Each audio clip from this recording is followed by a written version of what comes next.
लेकिन हाँ, तुम्हारी ट्रीट का मैं इंतजार करूंगा। उसके बाद नक्श वहां से फौरन निकल गया। देसाई एंटीक एम्पोरियम से बाहर आते ही नक्श की नजर उस इंसान पर पड़ी जो पेंटिंग लेकर आया था। वो किसी से कॉल पर बात कर रहा था और तभी नक्श का फोन फिर से बजा। बोलिए, लगता है आज हमारी बीवी हमसे दूर नहीं रह पा रही है। कहाँ थे तुम? मेरा कॉल क्यों नहीं रिसीव किया? तुमने ही तो कहा था कि हमारा डिवोर्स मेरे परफॉर्मेंस पर डिपेंड करेगा। मैं अच्छे से अच्छा परफॉर्म करना चाहता हूँ, क्या तुम नहीं चाहती? नक्श ध्यान से उस आदमी का पीछा करने लगा।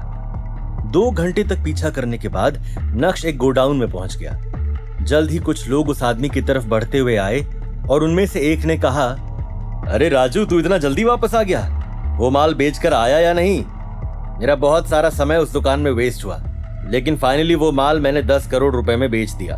क्या बात कर रहा है? क्या वो पेंटिंग इतनी कीमती थी? बॉस, कीमती थी या नहीं ये तो पता नहीं, लेकिन उस एक ही पेंटिंग ने हमें माला माल कर दिया। बॉस, क्या आपको नहीं लगता कि हमें उस माउंटेन पर फिर से जाना चाहिए और उस पेंटिंग की तरह और भी कई सारे वैल्यूएबल ट्रेजर्स ढूंढने चाहिए? हाँ, ये सही कह रहा है। अगर हम और खुदाई करेंगे तो पता नहीं उस जगह से और क्या क्या मिलेगा। राजू के बॉस ने उस दिशा में देखा जहां नक्श छुपा हुआ था और बोला, अरे हमारा ये दोस्त कहां से आ गया? नक्श को लगा कि अब उसे यहां से भागना चाहिए, वरना वो किसी मुसीबत में पड़ सकता है। जैसे ही नक्श ने वहां से भागने की पहल की, तुम लोग वाकई में काफी बोल्ड हो। हिम्मत तो देखो, तुमने खुदाई से खजाना भी लूट लिया और उसे बेच भी दिया। क्या तुम लोगों को कानून से डर नहीं लगता? जब नक्श ने उस इंसान को देखा तो वो और भी ज्यादा सरप्राइज हो गया, क्योंकि वो इंसान और कोई नहीं बल्कि ऑफिसर अवंतिका थी। अरे, ये ब्यूटी कहां से आई है? तुमने कल रात जो क्राइम किया है वो सब कुछ मेरे पास रिकॉर्ड हो गया है। अब शांति से मेरे साथ पुलिस स्टेशन चलो। अगर कोऑपरेट करोगे तो शायद मैं तुम लोगों की थोड़ी सजा कम करवा दूंगी।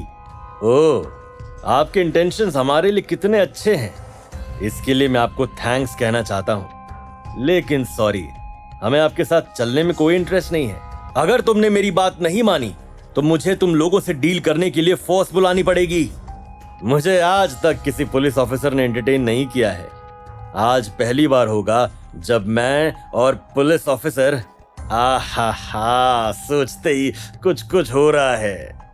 ये बोलते हुए राजू के बॉस ने अपना हाथ हवा में लहराया और देखते ही देखते कुछ लोग इधर उधर से बाहर निकल आए और ऑफिसर अवंतिका की तरफ बढ़ने लगे। ये तुम क्या करने का सोच रहे हो? देखो, मेरे पास मत आना, मेरे पास मत आना। अरे मैडम, आप क्यों डर रही हैं? हम आपको अच्छे से ही ट्रीट करेंगे। अब मुझे क्या करना चाहिए? ये लोग ऐसे तो सुधरने वाले नहीं हैं। ऑफिसर अवंतिका के पास अब वहां से भागने का कोई मौका नहीं था।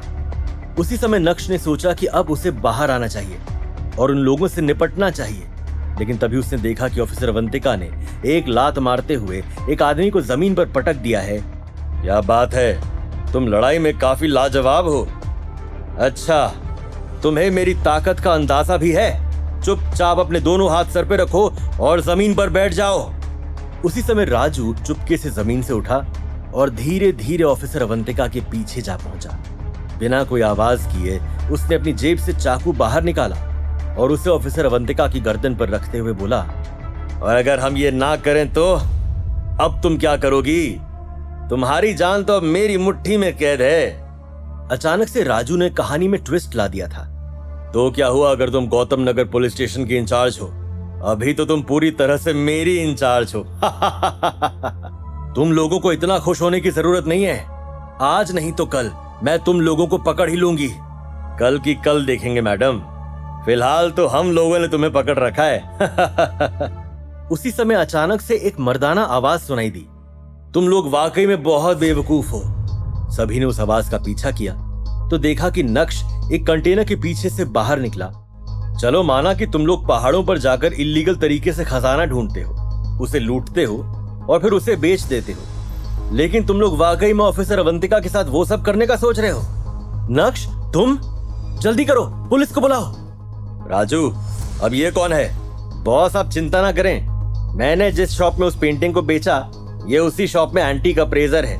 आज इन्हीं की वजह से ही तो वो पेंटिंग बिकी है। नक्श, भागो यहाँ से।